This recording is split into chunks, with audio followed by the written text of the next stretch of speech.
सर्वेभ्यो नमो नमः। कक्षा में उपस्थित सभी सदस्यों का आदर सहित अभिवादन एवं स्वागत। भी सभी सदस्य अपने अपने इष्ट देव का ध्यान करें। माता गायत्री के मंत्रों का एक बार उच्चारण अवश्य कर ले। साथ ही अपने प्रेरणा के स्रोत एवं अपने गुरुजनों को अंतर्मन से अभिवादन कर ले। हम लोग के द्वारा नियमित कुंडली फलादेश पर आधारित कक्षा आयोजित की जाती है एवं मेरे द्वारा बहुत ही जल्द पूर्ण प्रारंभिक स्तर से लेकर फलादेश तक की कक्षा आयोजित की जाएगी। यदि उस कक्षा में भी आप शामिल होना चाहते हैं तो स्क्रीन पर दिख रहे नंबर पर आप व्हाट्सएप पर कक्षा में कंटिन्यू हो सकते हैं। आइए शुरू करते हैं। अभी का विषय वस्तु है कि लग्न फल कैसे देखें, भविष्य का विचार कैसे करें। हम लोगों ने अभी जो आधार लिया है सिंह राशि का लिया है। तो सिंह राशि के जातक कि जहां तक बात की जाए लग्न सिंह हो या सिंह राशि में चंद्रमा हो, ऐसे व्यक्ति मध्यम कद के होते हैं, शरीर सुगठित होता है। जहां सूर्यदेव की राशि है सिंह, सूर्यदेव अस्थियों के कारक हैं और यही लग्नेश भी बनते हैं। तो हड्डियां मजबूत होती है, हिष्ट होते हैं एवं मस्तक चौड़ा होता है। यह और सूर्यदेव के लग्नेश होने से व्यक्ति का जो व्यक्तित्व होता है वह एक अच्छा प्रभावी दिखता है। चेहरे से ऐसे लगता है कि अगर ग्रह योग कुछ अच्छे हों, लग्न पर शुभ ग्रह की दृष्टि पड़ रही हो, तो एक चेहरे पर जो तेज होती है वह काफी दिखती है अन्य लग्नों की अपेक्षा। परंतु सिंह लग्न वाले व्यक्ति का जो सबसे प्रमुख कारण हो जाता है कि यहाँ पर पंचम भाव जो यहाँ पेट का होता है, इन्हीं की दूसरी राशि 12वें 8वें भाव में भी होती है। एवं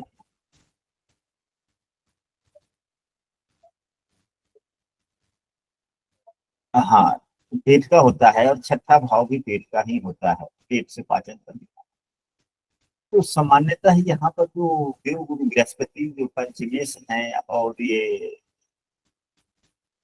द्वादश से अष्टमेश भी हैं, यदि इनका संबंध किसी भी प्रकार से लग्न से हो जाता है, लग्न से हो जाता है या लग्नेश से हो जाता है, तो इनको पेट से संबंधित बीमारी होने की संभावनाएं बनती। साथ ही सिंह लग्न के व्यक्ति थोड़े महत्वाकांक्षी ज्यादा होते हैं। महत्वाकांक्षा का जन्म कहाँ से होता है? तो महत्वाकांक्षा का जन्म 11वें भाव से होता है। 11वें भाव के स्वामी यानी कि इच्छा से ही महत्वाकांक्षा बनती है। मन में इच्छा आई, प्राप्त करने की अभिलाषा बढ़ गई, उसे ही महत्वाकांक्षा कहते हैं।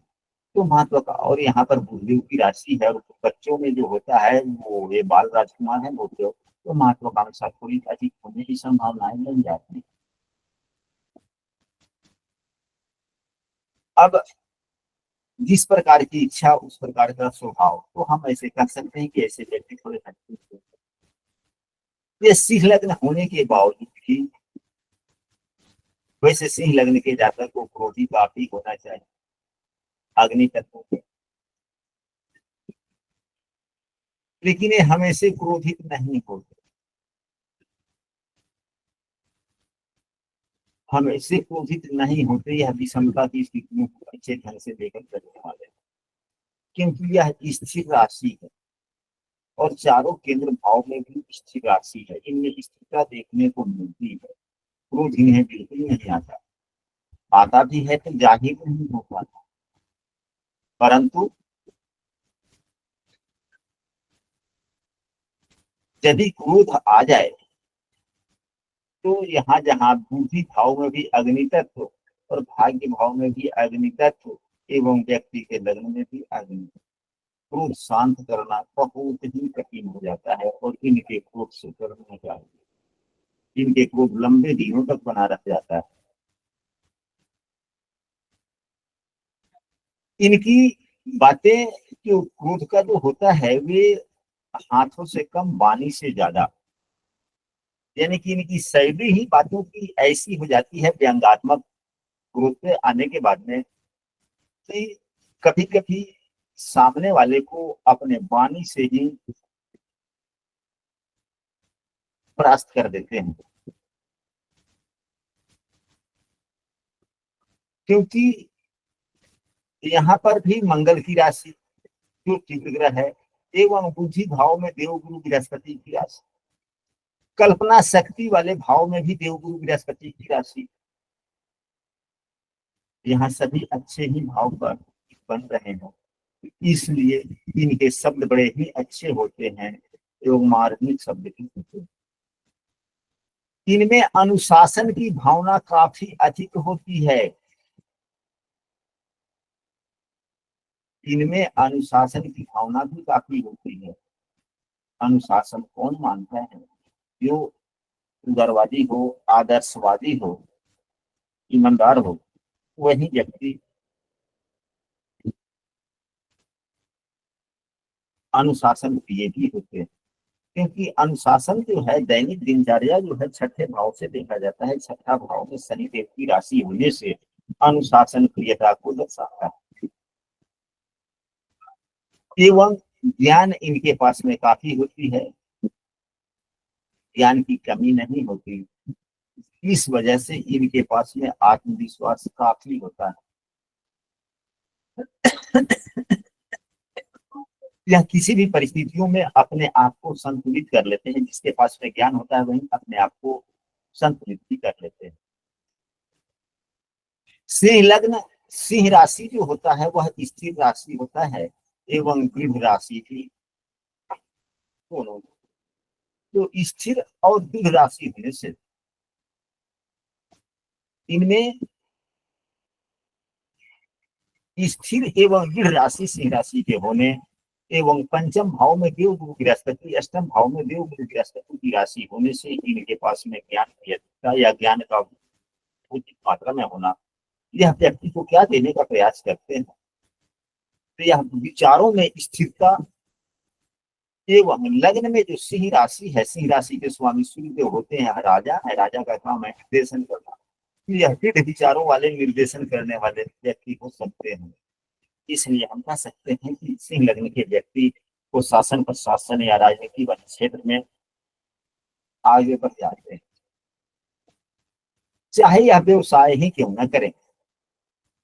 उसी व्यवसाय के क्षेत्र में भी अपने क्षमता से, अपने क्षमता से आगे तक चले जाते हैं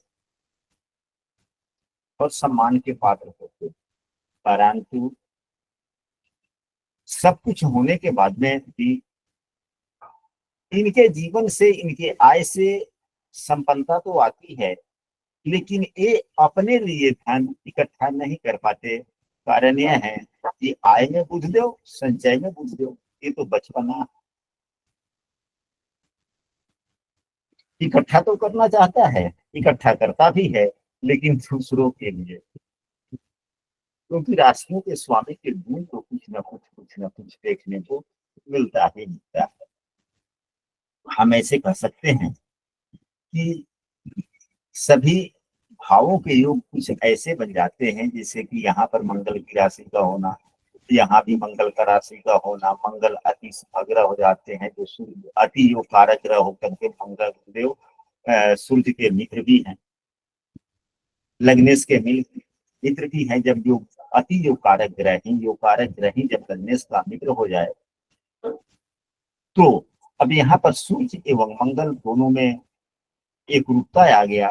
सूर्य एवं मंगल में दोनों में एक रूपता हो गया, जिसके कारण हम कह सकते हैं कि यह बड़ा मंत्री, नेता, सांसद, उच्च पदाधिकारी बनने की संभावना या उनसे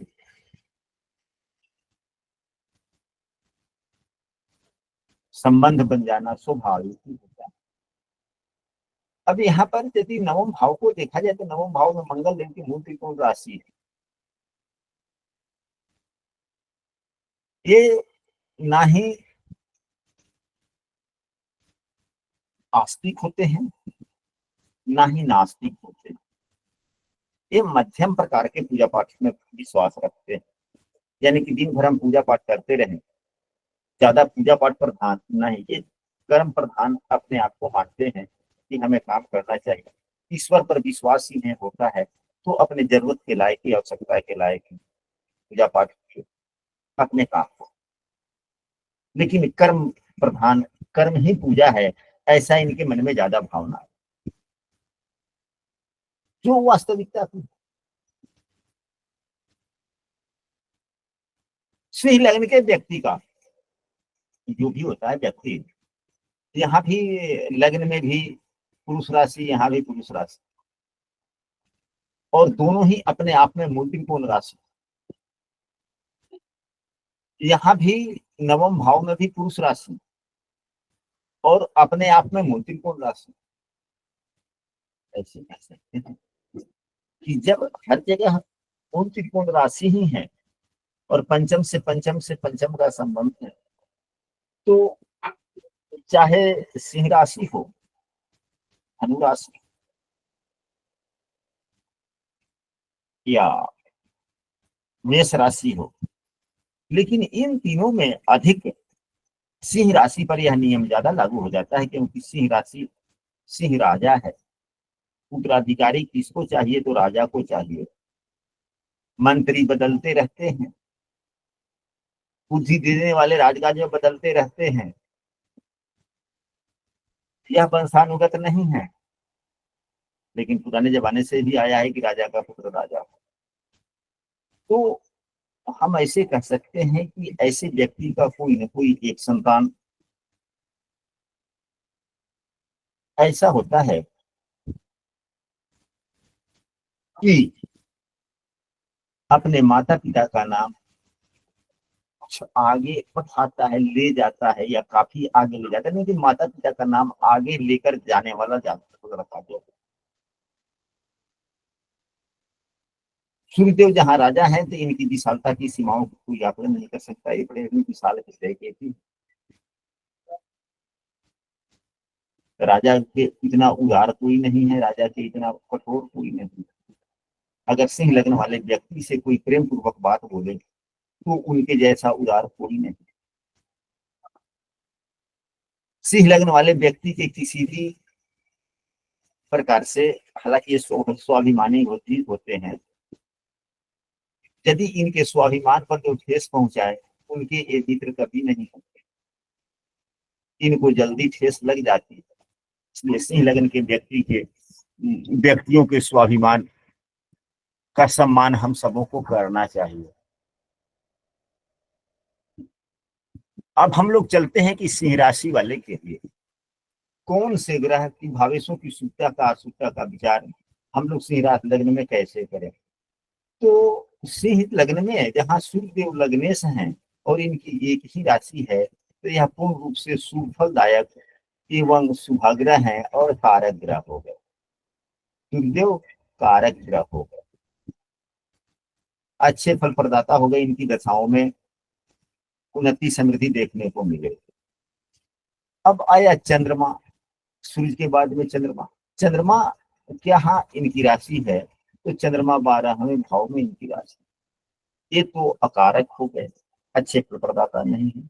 परंतु 12वें भाव के स्वामी के बारे में कहा गया है कि यदि कोई दूसरी राशि हो तो जहां होता है उसके जैसा फल, या उनकी दूसरी राशि नहीं है तो जिस भाव में है जहां है उसके अनुसार, तो फिर एक क्या होगा, यह मिश्रित फलदाता होगा या तटस्थ ग्रह होगा।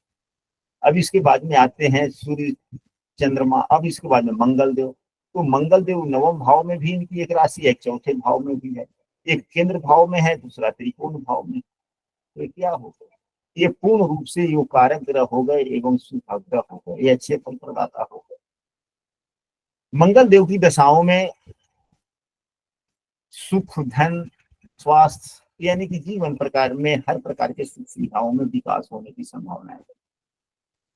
अब बुध देव यहाँ पर देखा जाए दूसरे एवं 11वें भाव के स्वामी हैं।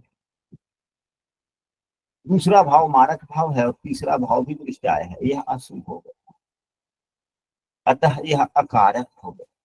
परंतु इस लग्न की कुंडली में ही नहीं, किसी भी लग्न की कुंडली में यदि कोई ग्रह 11वें एवं दूसरे भाव का स्वामी होता है, वह अकारक तो हो ही जाता है, मार्केश की भूमिका निभाता है, परंतु स्वास्थ्य के लिए अच्छा नहीं होता। परंतु धन के लिए अच्छा होता है, क्योंकि एकादश शेष एवं द्वितीय है। यह स्वास्थ्य के लिए अच्छी बात नहीं है, जीवन के अन्य क्षेत्रों के लिए अच्छी नहीं है, परंतु आय के लिए यह बुधदेव अच्छे फल प्रदाता होगा। आप आते हैं बुधदेव के बाद में देवगुरु बृहस्पति। तो देवगुरु बृहस्पति यहाँ पर त्रिकोण भाव के भी स्वामी है, अष्टम भाव के भी स्वामी है। तो यहाँ पर अष्टम भाव का जो दोष लगा वह पूर्ण रूप से समाप्त हो जाता है, क्योंकि यहाँ मूल त्रिकोण राशि पंचम भाव में, ज्यादा फल पंचम भाव का करेंगे। इसलिए इनमें इनको हम कारक ग्रह कह सकते हैं। अकारक का गुण बिल्कुल कम न के बराबर रहे।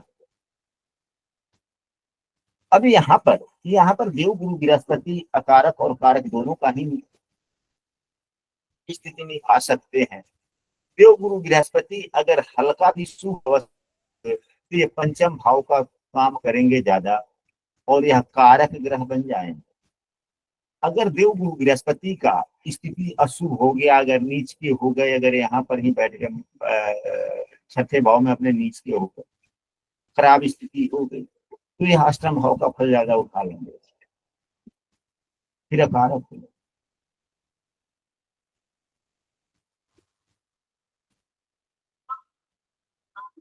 देवगुरु बृहस्पति की दशाओं में बुद्धि एवं संतान, धन इत्यादि से लाभ होने की संभावनाएं बनती है। अब इसके बाद में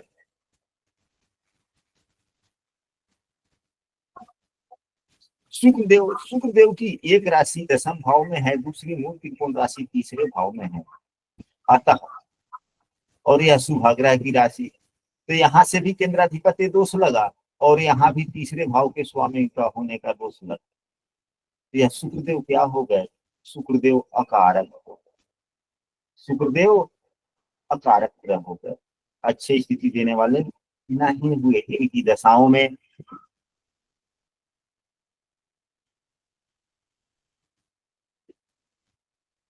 बुरे फल देखने को मिल सकते हैं, क्रोध के कारण कार्यों में नुकसान, क्योंकि तीसरा भाव क्रोध का है और मूल त्रिकोण राशि इनकी तीसरे भाव में पड़ी हुई है। अब आते हैं शनिदेव। शनिदेव यहाँ पर खष्टेश एवं सप्तमेश दोनों हैं। खष्टेश होने से पापत्व और काफी बढ़ गया, सप्तमेश होने से मारक भाव के स्वामी होने से मारक ही बन गए। हालांकि सप्तमेश होने से शनिदेव में कुछ शुभता आई, परंतु पापग्रह होना, छठे भाव का स्वामी होना, मार्केश पति होना एवं वैसे भी शनिदेव सुखों के कारक का होना, यह अकारक बना। इसलिए इनकी दशाओं में थोड़े अच्छे फल मिलने की संभावनाएं कम हो जाती है।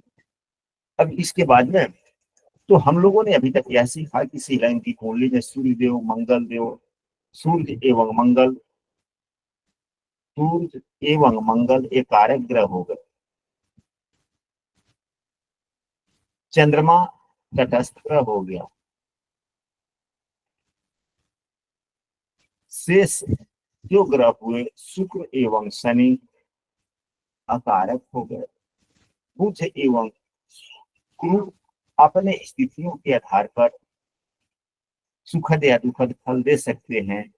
बुधदेव तो दुखद, स्वास्थ्य के लिए दुखद ही फल देंगे, परंतु आय के लिए अच्छे फल देंगे। तो आशा करते हैं कि आज की पूरी विषय वस्तु जितनी हम लोगों ने चर्चा की, आप लोगों को पूर्ण रूप से समझ में आया होगा। यदि किसी व्यक्ति के कि अगर सिंह लग्न की कुंडली हो तो वे अपने विचार को दे सकते हैं, रख सकते हैं कि इस कक्षा में हम लोगों ने जो सीखा या सीखने का प्रयास किया, आवश्यक जो चर्चाएं हुई हम लोग के ज्ञान के आधार पर, वह कितना प्रतिशत तक लाभकारी है। यदि किसी सदस्य की कुंडली हो तो अपनी चर्चा करें। जय गुरु जी, बिल्कुल सही है। हमारे पिताजी की है कुंडली और लग्न में ही सूर्य और शनि दोनों बैठे हैं, तो गवर्नमेंट जॉब थी उनकी। और जो आपने बताया क्रोधी बहुत, तो वो सच में बहुत क्रोधी हैं, पर हमेशा नहीं क्रोध उनको आता। कभी कभी आ जाता है। और जो आपने बोला व्यंग वाली बातें जो बोलते हैं शब्द उनके, कभी कभी वो व्यंग वाली बातें भी बोलते हैं। बुध उच्च के हैं और केतु भी बैठे हैं साथ में। तो केतु बैठे हैं इसलिए है कि पता नहीं। तो ग्रहों के योग से जो कभी कभी अशुभ बातें जो होती है वह शुभ में बदल जाती है, और ग्रहों के योग से ही अगर कुछ शुभ बातें हैं तो वह अशुभता में बदल जाता है। पूर्ण रूप से फलादेश, हम लोग तो केवल राशि को आधार मानकर चर्चा कर रहे हैं। पूर्ण फलादेश तो ग्रह योग और राशियों को दोनों को आधार मानकर अगर होता है तो थोड़ा ज्यादा सटीक होने की संभावनाएं बनती है। जी गुरु जी।